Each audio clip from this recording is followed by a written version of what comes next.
በስመ አብ ወወልድ ወመንፈስ ቅዱስ አሐዱ አምላክ።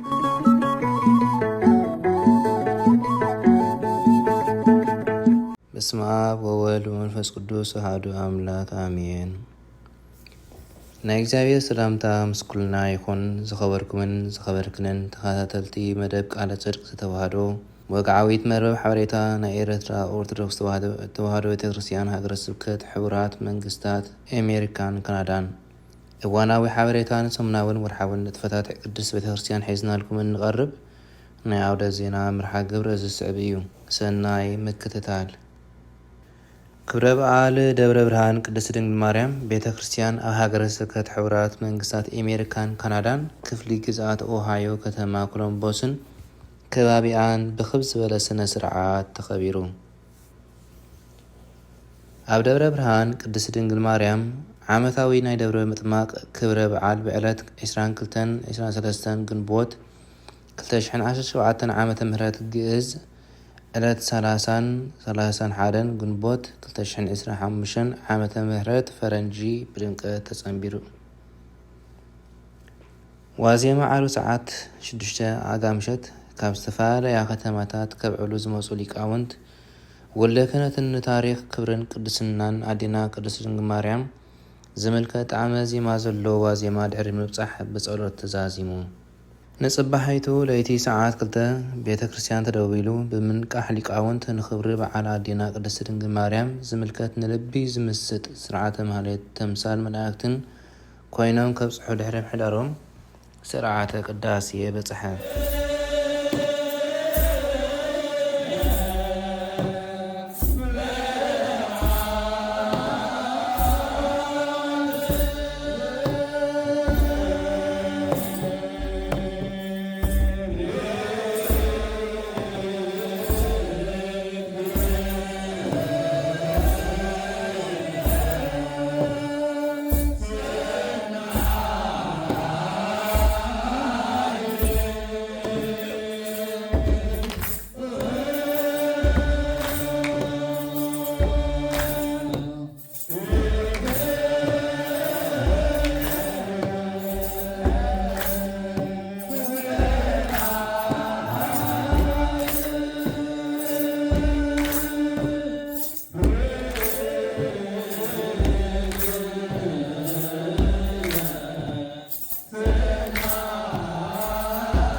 ካብዚ ብምቕጻል ተማህሮ ትምህርቲ ሰንበት ነቲ በዓል ዝምልከት ብህፃናት መዝሙራት ቀሪቡ። ከምኡውን ናይ ዕለቱ ትምህርቲ ብመርጌታ ብርሃነ ቢተው ካህን ኣመሓዳሪ ደብረ ሓይል ቅዱስ ሚካኤል ሰንሰናቲ ቀሪቡ።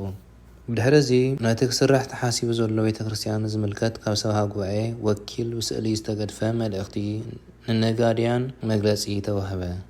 ብምቕጻል ታቦተ ሕጉ ብኽብሪ ተዓጂቡ ኣብ ቅጽሪ ቤተ ክርስቲያን ብካህናትን ሊቃውንትን ብመንእሰያትን ትምህርቲ ሰንበትን ድሙቕን መሳጥን መዝሙራት እናቕረቡ ኣዴታት ድማ ብዕለልታን ምህለላን ብሓባር ድሕሪ ምዕዋዶም ናይ ትምህርቲ ሰንበት መዘምራን መዝሙር ኣቕረቡ። ኣብ መወዳእታ ሰላም ኣብ ተባሂሉ ጸሎተ ምህለላ በጽሐ። ድሕሪ ነቲ በዓል ዝተዳለወ ምሳሕ ድማ መደብ ብቡራኬን ስሬትን ተፈጸመ። ክብረ በዓል ዕርገት ቤተ ክርስቲያን ሰዋስወ ብርሃን ደብረ ኢየሱስ ኣብ ከተማ ሂውስተን ቴክሳስ ብክብ ዝበለ ስነ ስርዓት ተባዒሉ። ኣብ ትሕቲ ጽላል ሃገረ ስብከት ሰሜን አሜሪካን ካናዳን እትርከብ ቤተ ክርስቲያን ሰዋስወ ብርሃን ደብረ ኢየሱስ ዓመታዊ በዓል ዕርገት ናይ ጎይታናን መድሓኒትና ኢየሱስ ክርስቶስ ብዕለት 22-23 ግንቦት 2017 ዓመተ ምህረት ግእዝ ዕለት 30/31 ግንቦት 2025 ብፈረንጂ ብመርሕነት ብፁዕ አቡነ ኤልያስ ጳጳስ ሃገረ ስብከት ሰሜን አሜሪካን ካናዳን አባል ቅዱስ ሲኖዶስ ናይ ሃገረ ኤርትራን ኦርቶዶክስ ተዋህዶ ቤተክርስቲያንን ከምኡውን ሓላፊ ወፃኢ ጉዳያት ኣብ ቅዱስ ሲኖዶስ ኤርትራ ኣቦና ቀሺ በረከት ኪዳነ ኣብ ዝተረኸብሉ ብድምቀት ተጸንቢሩ። ብፁዕ አቡነ ኤልያስ ኣብ ዘለውሉ ድሮ ዋዜማ ዓርቢ ሰዓት 5 ኣጋምሸት ምስቶም ኣብ ዝተፈላለያ ግዝኣት ክፍለ ሃገራት ኣሜሪካ ከብዕሉ ዝመፁ ሊቃውንት ወልደ ክህነት ድማ ብሓባር ነቲ በዓል ዕርገት ዝምልከት ጣዕመ ዜማ ዘለዎ ዋዜማ ድሕሪ ምብፃሕ ብጸሎት ተዛዚሙ። ንጽባሐይ ተውለይቲ ሰዓት 2 ቤተ ክርስቲያን ተደዊሉ ብምንቃሕ ሊቃውንቲ ንኽብሪ በዓል ዕርገት ዝምልከት ንልቢ ዝምስጥ ስርዓተ ማህሌት ተምሳል መላእክትን ኮይኖም ከብፅሑ ድሕሪ ምሕዳሮም ብመርሕነት ብፁዕ አቡነ ኤልያስ ስርዓተ ቅዳሴ በፅሐ።